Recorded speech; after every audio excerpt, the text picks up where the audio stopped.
جب حضرت عثمان غنی رضی اللہ تعالیٰ عنہ کا محاصرہ کر لیا گیا اور یہ خلافت کا آخری آپ کا دور ہے، 82 سال کی عمر تھی اس وقت آپ کی، اور یہ تاریخ کا دردناک باب ہے کہ حضرت عثمان غنی پر 40 دن تک پانی بند رہا۔ وہ ایک منصوبہ تھا، 3 لوگ 3 مختلف شہروں سے چلے، مصر سے، کوفے سے اور بصرے سے، 1,000 آدمی لے کر کے، اور مدینہ المنورہ میں پہنچ کر کے حضرت علی المرتضیٰ سے ملے، ام المومنین سیدہ عائشہ سے ملے، کبار اصحاب سے ملے۔ تو جو انہوں نے کہا تو انہوں نے ان کو کہا کہ نہیں، ایسی کوئی بات نہیں، فہمائش کر کے واپس بھیج دیا۔ حضرت عثمان غنی رضی اللہ تعالیٰ عنہ پر اقربا پروری کا الزام عائد کیا تھا، تو انہوں نے کہا کہ کوئی ایسی بات نہیں ہے۔ پھر یہ تھا کہ آپ نے کم عمر گورنر، کم عمر لوگ مقرر کیے، تو حضرت عثمان نے کہا کہ حضرت اسامہ بھی تو کم عمر تھے، حضور نے ان کو اگر مقرر کیا ہے تو یہ تو مثال ہمارے سامنے موجود ہے، لیکن یہ ایک منصوبہ تھا، اس منصوبے کے تحت یہ 3 جگہوں سے لوگ آئے تھے۔ وہ 3 دن کی مسافت کے بعد پھر تینوں واپس آ گئے، تو یہ ایک سوالیہ نشان ہے کہ تینوں کیوں واپس آ گئے، کوئی ایک تو نہ آتا نا، تو یہ سب طے شدہ منصوبہ تھا۔ اور پھر انہوں نے مدینہ المنورہ کو گھیر لیا، اور جس طرح سے بلوائیوں نے حالات پیدا کر دیے، سیدنا علی المرتضیٰ رضی اللہ تعالیٰ عنہ تو شہر مدینہ سے باہر تشریف لے گئے تھے، اور اپنے بیٹوں امام حسن اور امام حسین رضی اللہ تعالیٰ عنہ کو حضرت عثمان غنی کے دروازے پر مقرر کیا تھا کہ ان کو ضرر نہ پہنچنے دینا۔ اب 700 صحابہ اجازت طلب کر رہے ہیں کہ آپ ان بلوائیوں سے نپٹنے کا میں جو ہے وہ اجازت نامہ مرحمت کریں، اور بہت سارے لوگ تو حج پہ جا چکے ہیں۔ 18 ذی الحج کا واقعہ ہے جب آپ کی شہادت ہوتی ہے، تو وہ حج پہ جا چکے ہیں، تو جو یہاں موجود ہیں وہ اجازت طلب کر رہے ہیں، لیکن حضرت عثمان غنی رضی اللہ تعالیٰ عنہ نے کہا کہ نہیں، میں ایسی اجازت نہیں دوں گا۔ رسول اللہ صلی اللہ علیہ وسلم کا حرم شہر مدینہ لوگوں کے خون سے لالازار ہو، یہ میں اس کو گوارا نہیں کرتا۔ افواج موجود ہیں، اور دنیا کی تاریخ میں آپ کو ایسا نہیں ملے گا کہ اتنی بڑی حکومت کسی کے پاس ہو اور وہ خود گھیر لیا جائے، اس کا پانی بھی بند ہو جائے، اور وہ حکم دے کہ نہیں، میرے لیے آپ ایک قطرہ بھی خون نہیں بہائیں گے۔ بلکہ آپ کے غلاموں نے جب تلواریں اٹھا لی تو آپ نے فرمایا کہ میرا حکم ہے کہ تم تلواریں نیچے رکھو، بلکہ میں تمہیں یہ آفر دیتا ہوں کہ جو غلام لڑے گا نہیں اور یہ میرے سے عہد کرتا ہے وہ آزاد ہے۔ حضرت ابو ہریرہ رضی اللہ تعالیٰ عنہ، حالانکہ یہ پڑھنے پڑھانے والے لوگ تھے، تعلیم و تعلم سے ان کا تعلق تھا، لیکن وہ بھی تلوار لے کے حضرت عثمان غنی کے دفاع میں آ گئے، لیکن حضرت ابو ہریرہ رضی اللہ تعالیٰ عنہ کو بھی حضرت عثمان غنی روک دیتے۔ مالک بن اشتر کہنے لگا کہ ہم آپ کی دستبرداری کے خواہاں ہیں، آپ خلافت سے دستبرداری اختیار کر لیجئے۔ تو حضور علیہ الصلوۃ والسلام کے اس جانثار صحابی نے، حضرت عثمان غنی نے فرمایا یہ نہیں ہو سکتا۔ دستبردار کیوں نہیں ہوئے؟ لگتا تھا یہ سب سے زیادہ آسان تھا، لیکن حضور نے ارشاد فرمایا تھا، اے عثمان، تمہیں اللہ ایک قمیض پہنائے گا، لوگ اس کو اتارنا چاہیں گے، تم کبھی نہ اتارنا۔ تو اس سے مراد خلافت کی قمیض ہے، اور ان کی شہادت کی خبر بھی اللہ کے محبوب علیہ السلام نے دی تھی، اور اگر آپ دستبردار ہو جاتے تو یہ ایک کھلونا بن جاتا، بازیچہ بن جاتی خلافت۔ چند آدمیوں کے پریشر سے خلافت سے دستبرداری کرنا پڑتی۔ اچھا، ایک یہ سوال بھی پیدا ہوتا ہے، چند باغی تھے، ان کو کس طرح کچل دیا جاتا؟ لیکن حضرت عثمان غنی یہ نہیں چاہتے تھے۔ ایک تو یہ کہ مدینے کی حرمت پامال نہ ہو، اور دوسرا پورے عالم اسلام کو آگ لگانے کا جو منصوبہ تھا، 3 مختلف شہروں سے 1,000 آدمی لایا گیا ایک منصوبے کے تحت، اور انہیں لاشیں چاہیے تھیں، اور جو ان کے پیچھے کام کر رہے تھے نادیدہ ہاتھ، ان کا منصوبہ یہ تھا کہ یہاں سے مختلف سمتوں میں، یہ تینوں شہر مختلف سمتوں میں تھے، تینوں سمتوں میں جب لاشیں جائیں گی تو پورے عالم اسلام کو ہم جو ہے وہ خانہ جنگی کی آگ میں دھکیل سکیں گے۔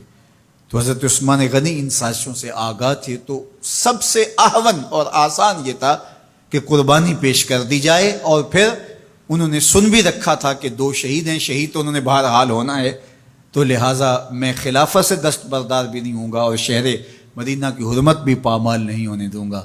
اور تیسری بات یہ ہے کہ میں خود مظلوم شہید کر دیا جاؤں، تو وہ آپ نے یہ گوارا کر لیا۔ تو 18 ذوالحج تھا، جمعے کا ہی دن تھا، اور حضرت عثمان غنی رضی اللہ تعالیٰ عنہ روزے سے تھے، عصر کا وقت تھا، قرآن مجید کی تلاوت کر رہے تھے۔ حضرت امام حسن، امام حسین اور حضرت عبداللہ بن زبیر اور دیگر لوگ آپ کے دروازے پہ پہرا دے رہے تھے، لیکن باغی پچھلے گھر سے دیوار پھلانگ کے آپ کے گھر میں داخل ہوئے اور تلوار سے وار کیا۔ آپ کی زوجہ حضرت نائلہ آگے بڑھیں اور ہاتھ سے روکنا چاہا، آپ کی انگلیاں کٹ گئیں۔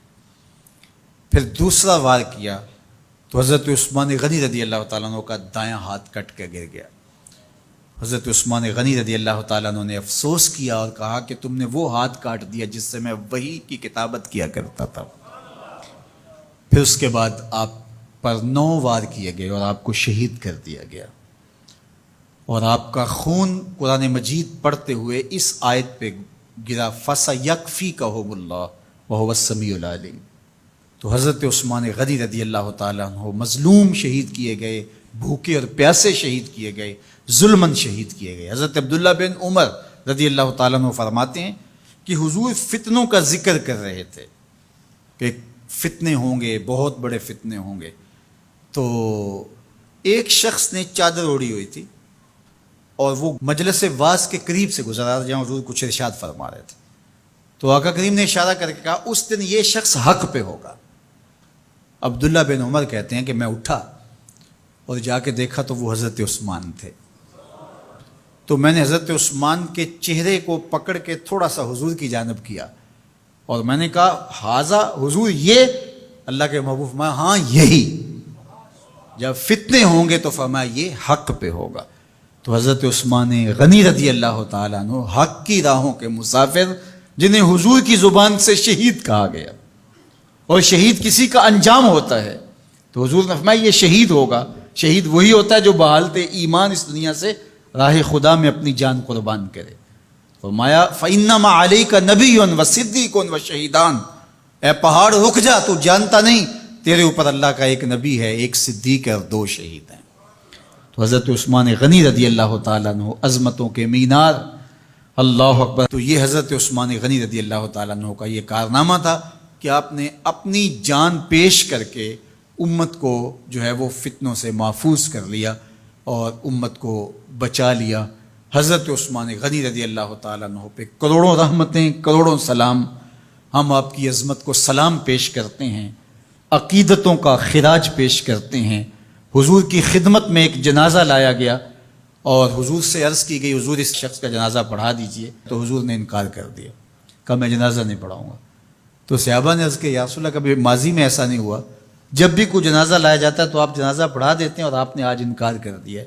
تو فرمایا یہ شخص میرے عثمان سے بغض رکھتا تھا اور اس کو اللہ نے بھی اپنی رحمتوں سے محروم کر دیا ہے۔ حضور نے اس شخص کا جنازہ نہیں پڑھایا جو مبغض عثمان غنی رضی اللہ تعالی عنہ۔ تو اب آپ اندازہ کیجئے وہ کتنا بدبخت شخص ہے جو حضرت عثمان سے بغض اور دشمنی رکھتا ہے۔ حضرت عثمان غنی رضی اللہ تعالی عنہ سے اللہ کے محبوب علیہ السلام نے کتنی خوبصورت ارشاد فرمائی، میں اس سے حیا کیوں نہ کروں جس سے اللہ کے فرشتے بھی حیا کرتے ہیں۔ یعنی عثمان غنی وہ ہیں جس سے اللہ کے فرشتے بھی حیا کرتے ہیں، اور جو عثمان غنی کا حیا نہیں کرتا اس سے بڑا بے حیا کون ہو سکتا ہے۔ حاکم نے مستدرک کے اندر روایت ذکر کی ہے کہ بہت سارے صحابہ حضور کی بہت ساری خوبیوں کے مظہر تھے، اور سب سے زیادہ حضور کے خلق کے مشابہ حضرت عثمان غنی رضی اللہ تعالیٰ، اور خلق میں سب سے اونچا درجہ حیا کا ہوتا ہے۔ تو حضرت عثمان غنی رضی اللہ تعالیٰ عنہ حیا کے اس مقام پہ فائز المرام تھے جو انہی کا مقصوم تھا۔ اللہ ہمیں حضور کے اہل بیت، حضور کے اصحاب، بلکہ حضور کے در کی مٹی کی تعظیم بھی نصیب کرے۔